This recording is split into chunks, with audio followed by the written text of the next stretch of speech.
Evening, everyone. We'll get started for this webinar. We're in the third of our 5 webinars for Autism Awareness Month. We're going to have a look at the Universal Design for Learning framework.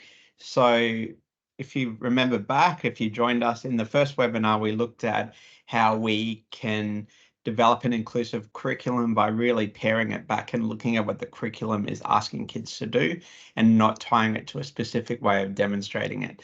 In our second webinar, which we looked at yesterday, we looked at, for a whole class, how we go about identifying the strengths and the functional impacts or the barriers to learning for students.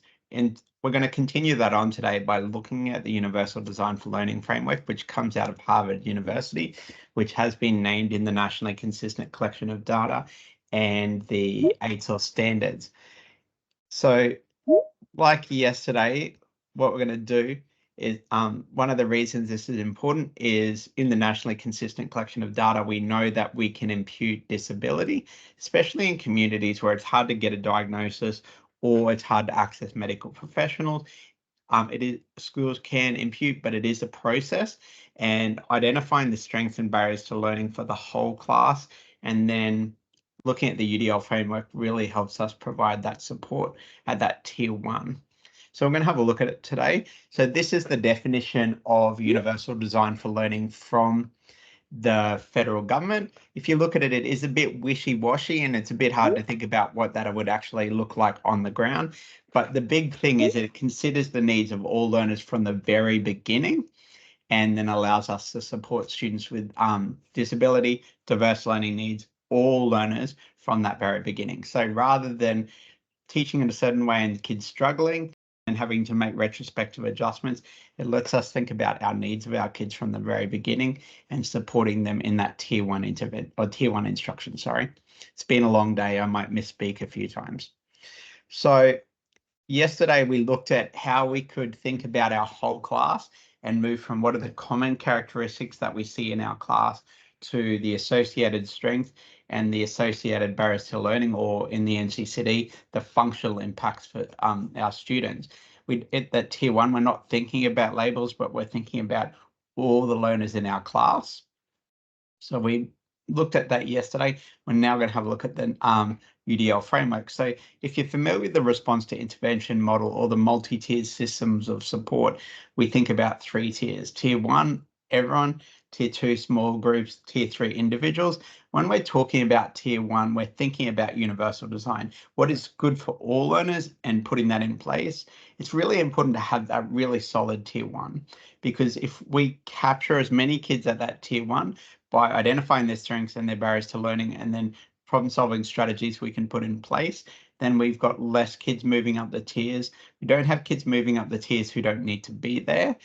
Think about it, it's almost like a house. If we have a house on a solid foundation, it's going to be nice and stable. But if we build a house on sand, it's eventually going to fall over. If we don't have that solid tier 1, we're going to put a lot of kids into tier 2 and tier 3 who don't need to be there. So we really need to focus on a solid tier 1 support.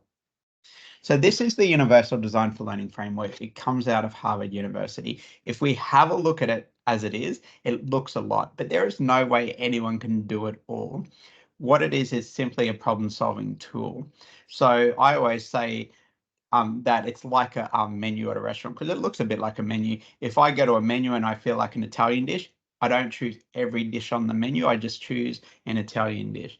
If I'm sitting with a group of teachers and we're planning and we talk about potential barriers to learning in their classrooms, we might go off and look at this framework, look at those dot points, which are called checkpoints, and they provide us ways of thinking about overcoming those barriers. Universal Design for Learning is not a set of strategies, it's a problem-solving tool. So if we choose one of those checkpoints as a way of overcoming barriers to learning, the strategies we can choose are up to the teacher. And that's what I like about the framework, as long as it meets that element of the framework. So we're going to have a little bit more of a specific look at the framework today, because sometimes it's talked about as choice, and choice is part of it, but that's not the only thing of framework. So we're going to have a look. Fundamentally, when we talk about the UDL framework and I work with teachers, I ask 3 basic questions. The first one is, am I engaging my students in the learning process in multiple ways? We know if kids are not engaged, they don't learn. But it's thinking about what are those learners in front of us and what engages them then in the learning process. If you joined us in that first webinar and we deconstructed the curriculum, you could see that it is not as prescriptive as people think it. For example, in English, it doesn't tell us the type of text. And we make those decisions about what we need to do with it, but also about what it engages our students. We also can connect the Australian curriculum to our students' interests.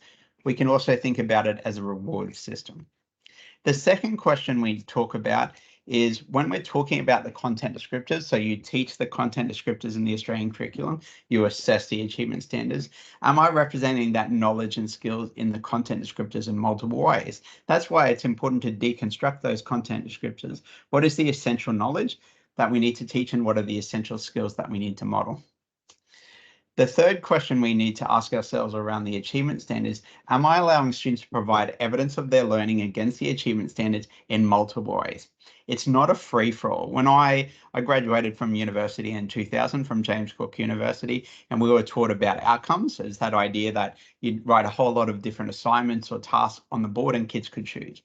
That's not manageable and that's not universal design for learning. You can create an assessment task accessible for all kids, but it's about really understanding and deconstructing that curriculum, and we'll have a look at what that act specifically involves.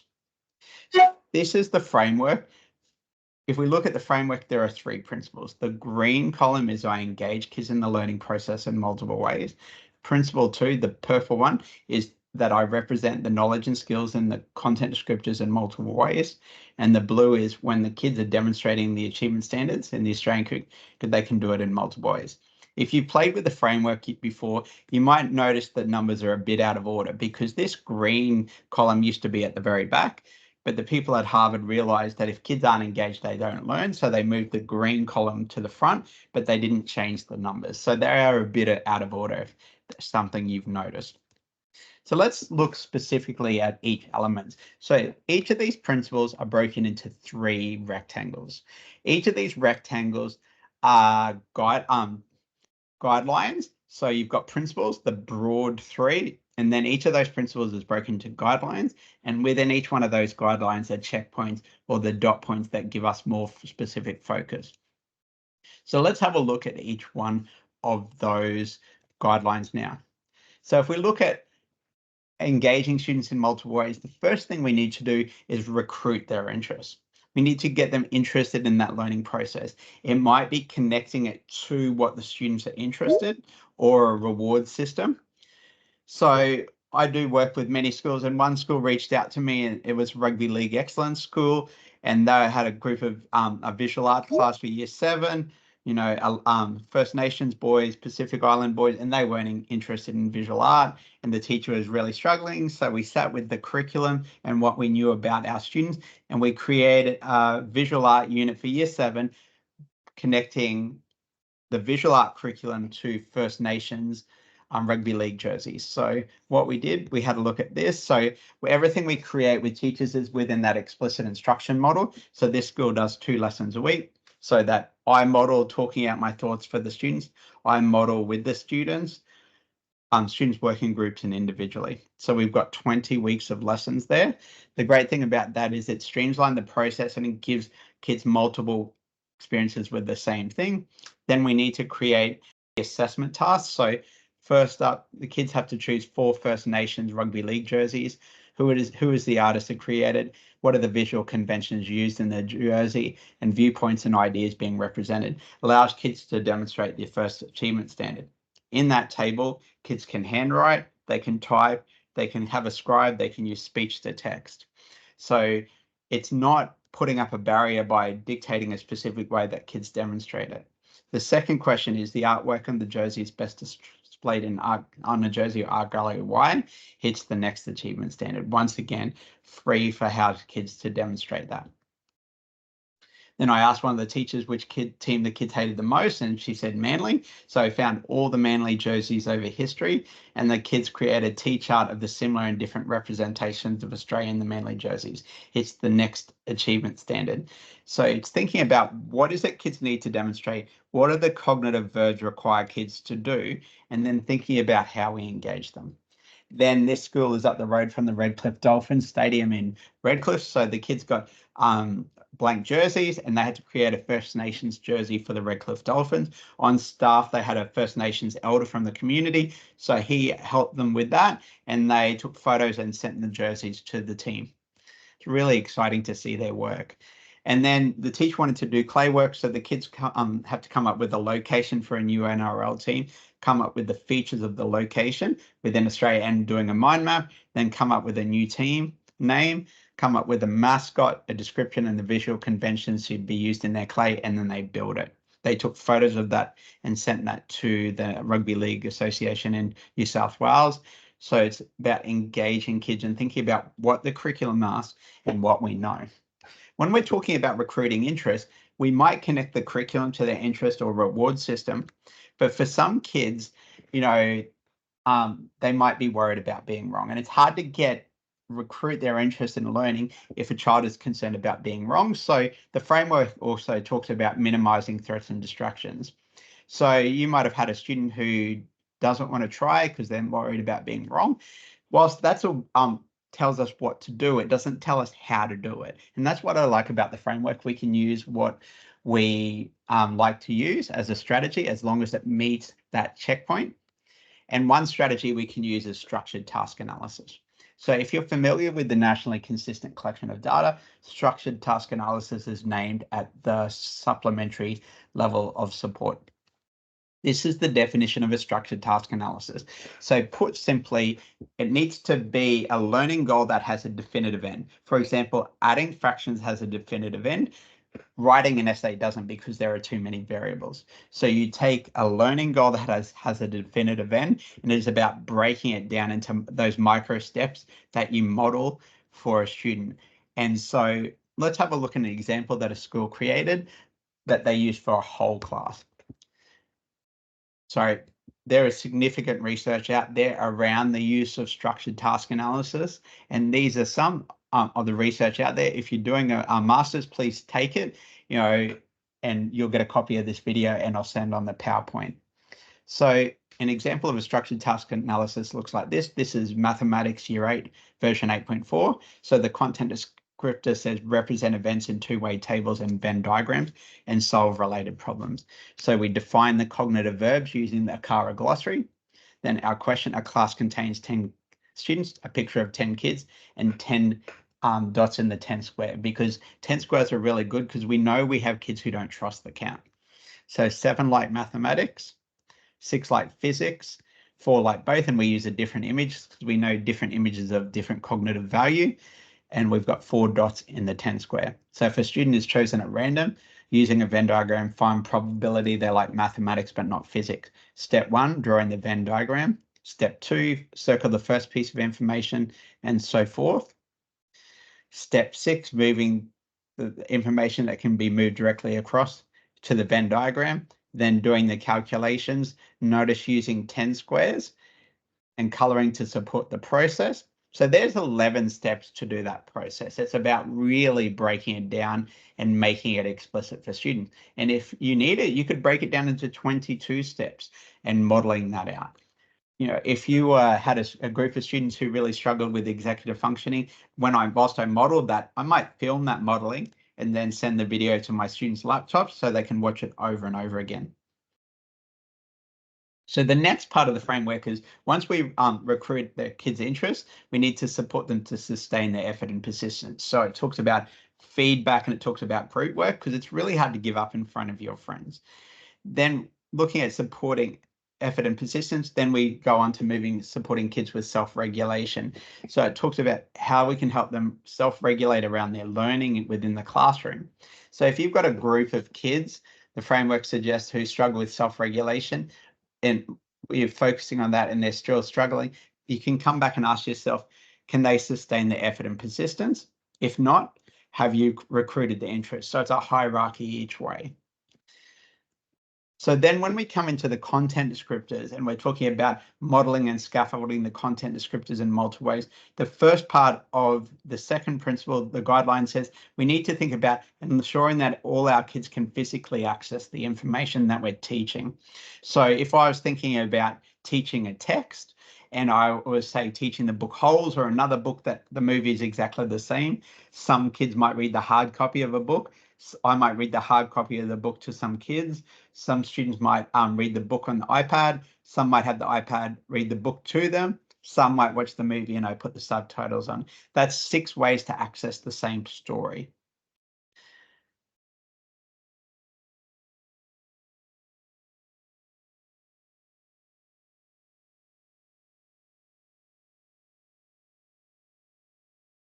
So let's have a look at this content descriptor that comes from version 9 Mathematics Year 7, thinking about what are the different ways that we can represent mathematics so that all kids can physically access it. If we look at the elaborations associated with that content descriptor, notice the discussion around concrete materials. And what I love about version 9 mathematics curriculum, it talks about concrete materials all the way to year 10 with things like algebra tiles. So we could do something like this.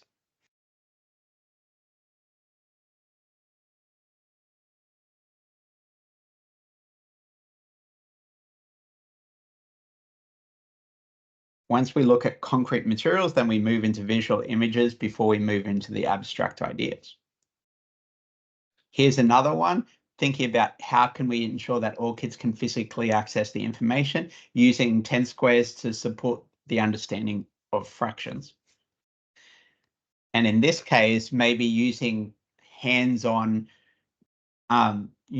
little plastic discs and getting the kids to physically manipulate them.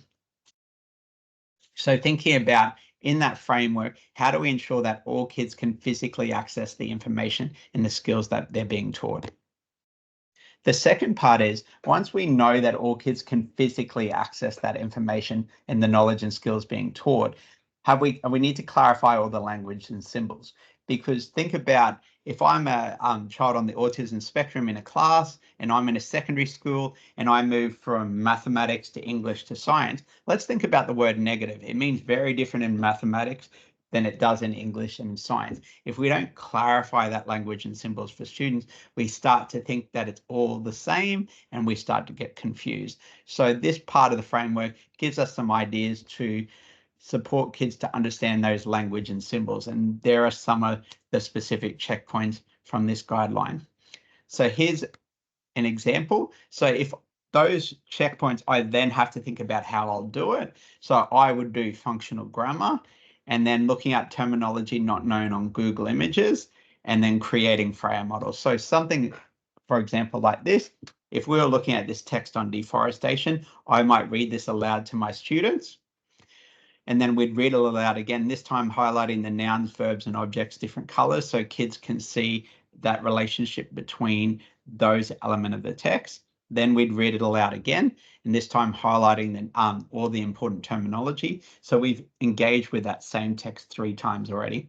So then we'd read through it again, starting with the concept of deforestation. Okay, class, can anyone tell me what deforestation means? I don't know what it means. Can anyone tell me? Or how could we find out?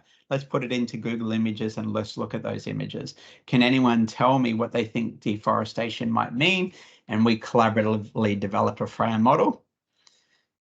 I like to use visuals around the examples and non-example because it helps clarify for students what it means. We could then put it on our wall in our classroom. And if we're from a secondary school and we move from room to room, maybe we save it on our SharePoint or the student's laptop, places like that. But it's that importance of clarifying those language and symbols. So we need to ensure that kids can physically access the information we're being taught. And then we've clarified our language and symbols. Then we support comprehension. Comprehension isn't the first thing we do. It's actually after we've done all those other things. So if we're supporting our students with comprehension, they're struggling, rather than hammering that home, we come back and ask ourselves as teachers, have we clarified all the language and symbols? Then if not, can all kids physically access the information they're being taught? And if we look at the Australian curriculum in the glossary, it actually defines for us some of the comprehension strategies that it would encourage us to use in English, for example.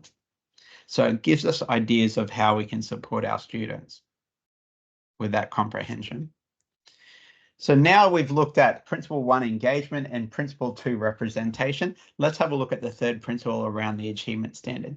So the first guideline in principle 3 tells us we need to allow our kids to physically demonstrate what they can do first. Talk it out, build something, thinking about yourself at home. Are you better at doing something or writing about it? So it's allowing kids to physically demonstrate what they know first before we move into anything else. So let's have a look at this Year 2 Australian Curriculum Mathematics version 9. Students use informal units to measure and compare shapes and objects. It's not talking about kids writing about it. It's talking about them doing things with concrete materials. And it gives some of those examples in the elaborations. So the UDL framework says, don't jump straight into writing, but allow your kids to physically demonstrate it.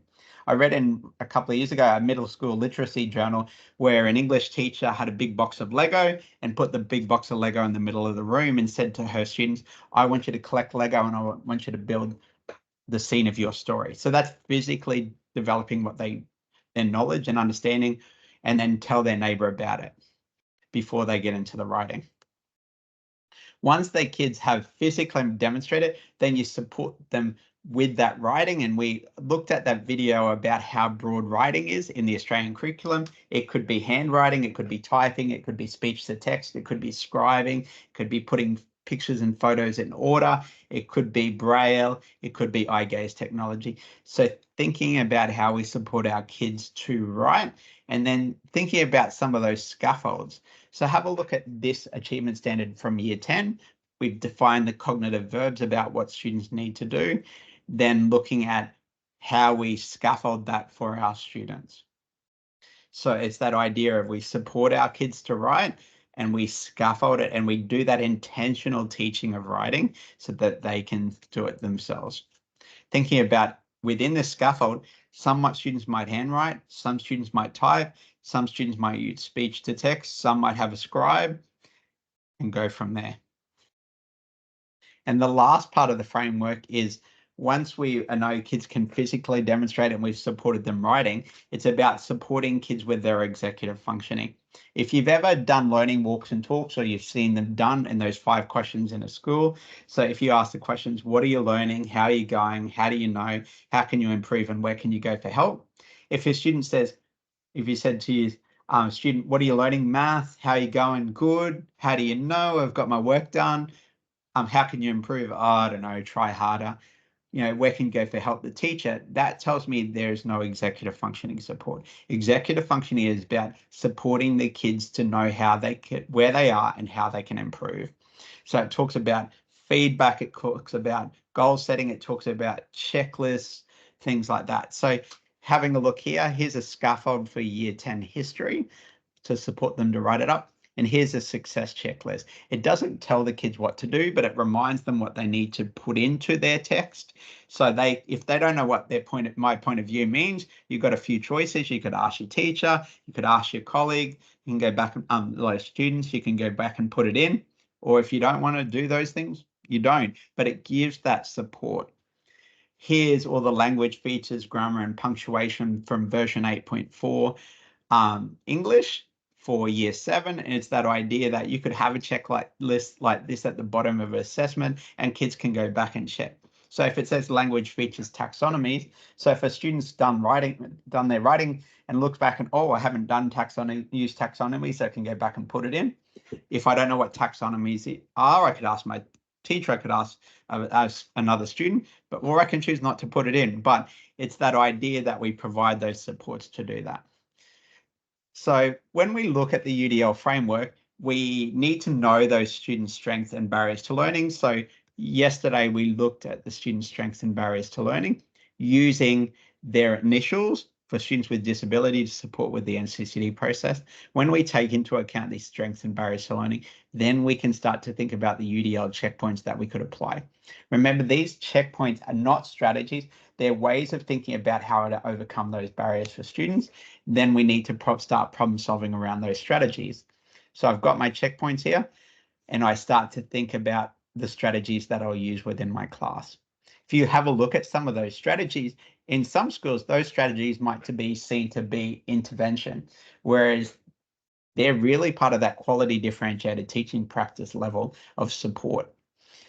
Here's the other around varying levels of engagement. We've got our student strengths and barriers to learning. We've got the UDL checkpoints, and then we problem solve around what strategies could I use to support my learners at that tier 1.